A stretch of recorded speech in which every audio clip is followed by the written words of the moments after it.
Hi, good evening. I am here with your guys' story from my Dreams and Miracles book by Anne Spangler. And again, these are all true stories.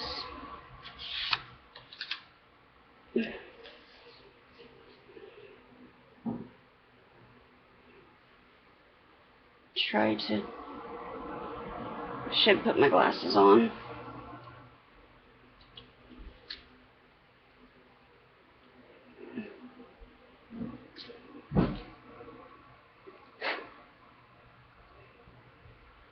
Hair on. Alright. This one is called A Dream of Warning by David Flaherty. And like always, I will start off by reading you guys the introduction. David lives in Westborough, Massachusetts. He was raised a Christian Scientist, but lost interest in religion as a teenager. As he grew older and achieved certain personal goals, he began to feel something missing. He had put God on the back burner for too long.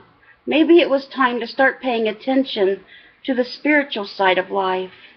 Several years ago, he became active in a church where he currently serves as a minister. One night, he dreamed of a terrible accident.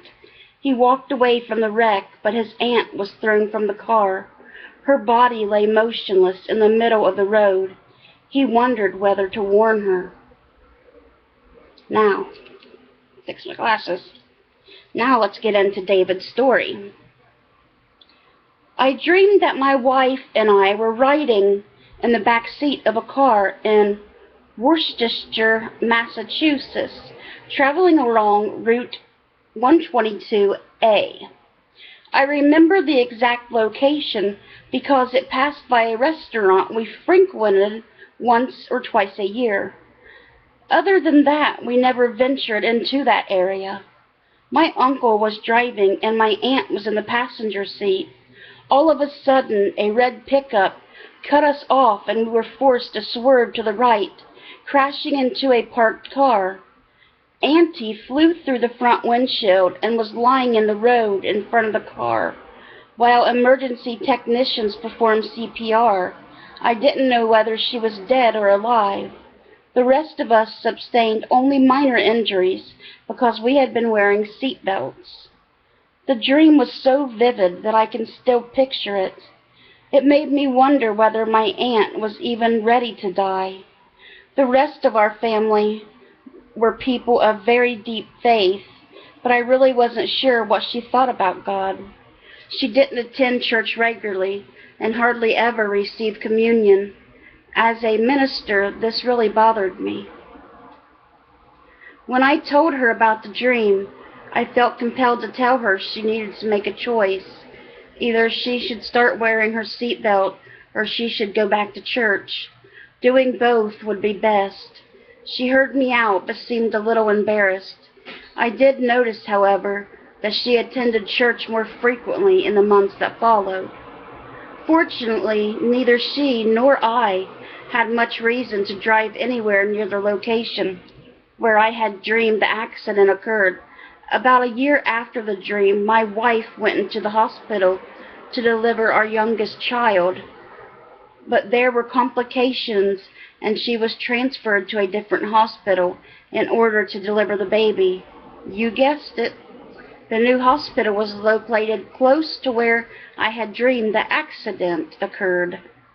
Soon after the baby was born, my aunt came to visit. On the way home from the hospital, she remembered my dream and buckled her seatbelt. Before she knew it, a pickup cut her off and forced her into a telephone pole. An emergency crew had to cut her free from the car with the jaws of life. Though she suffered some injuries, she would certainly have gone through the windshield had she not been wearing the seatbelt. The details of the dream and the real accident varied slightly. Rather than forcing her into a parked car, the truck caused her to crash into a telephone pole. She was with her sister when the accident occurred rather than with us. The whole thing happened 2 or 3 miles from where I had dreamed it had. Still, the accident happened in a town she rarely visited. The essentials were the same. I'm not superstitious about my dreams. In fact, I rarely remember them. But one thing I do know, all dreams are not created equal. I know God gave me this one for a larger purpose. Considering how things turned out, I'm glad I paid attention. And that was A Dream of Warning by David Flaherty. And what a great story that was.